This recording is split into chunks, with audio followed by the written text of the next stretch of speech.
Magandang araw mga kakutingting. So welcome po sa aking munting vlog.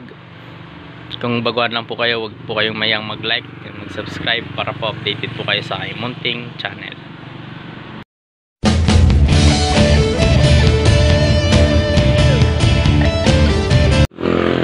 Ngayong araw mga kakutingting, magbibigay ako sa inyo ng tips paano po pumili ng washing machine na dekalidad ang performance para sa paglaban natin, na malakas talaga matanggal yung mga dumi.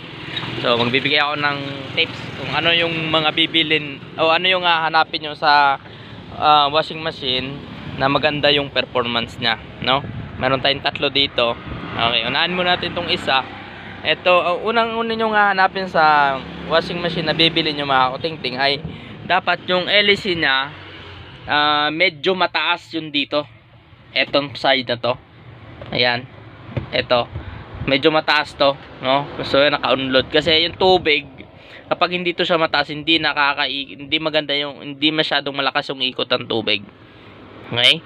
So yung pagbibili kayo ng washing machine mga kakutingting ay maganda yung titingnan nyo yung LC kung swabe ba.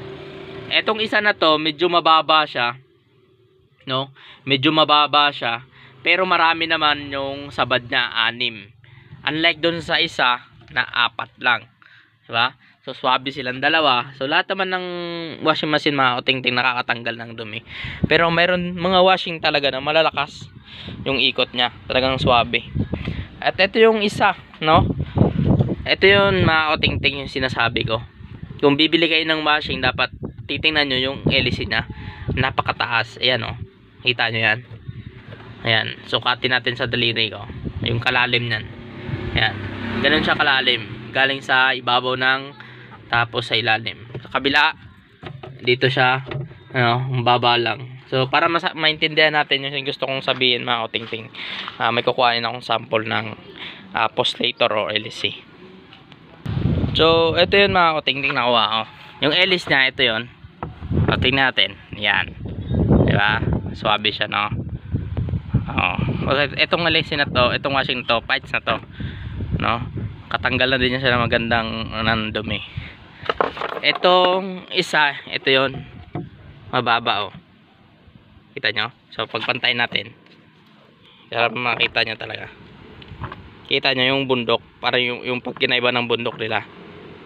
Diba? So mataas tong isa. Eh, diba? Tapos ito yung pinakamatlas. Talagang swabe talaga yung performance nito. Talagang malakas. Kaya yung may yung mga trapo-trapo, pag linagay nyo dito, talagang putol o ano, sira. Dahil malakas yung ikot. Dahil dun sa LC nya postlator yan, no? So, maingay mga kakutingting dahil nasa kalsada tayo. So yun lang mga kakutingting, kung maghanap kayo ng washing machine, titingnan nyo yung LC nya, dapat malalim. Yan, no, malalim. Malalim siya. Huwag yung mababaw kasi hindi masyadong nakatanggal ang dumi yan. Nakatanggal naman pero hindi masyado. Ayan, no. Pag pinatayo mo yan ulit. So yan, sana mga kakutingting nakuha nyo yung gusto kong iparating sa inyo. So yan, no. Diba? So gano'n na mga kakutingting. Salamat sa panonood at pagsuporta sa aking mga munting vlog. So matagal-tagal nang walang video dahil busy at preparation para sa board exam na darating ngayong September. Thank you.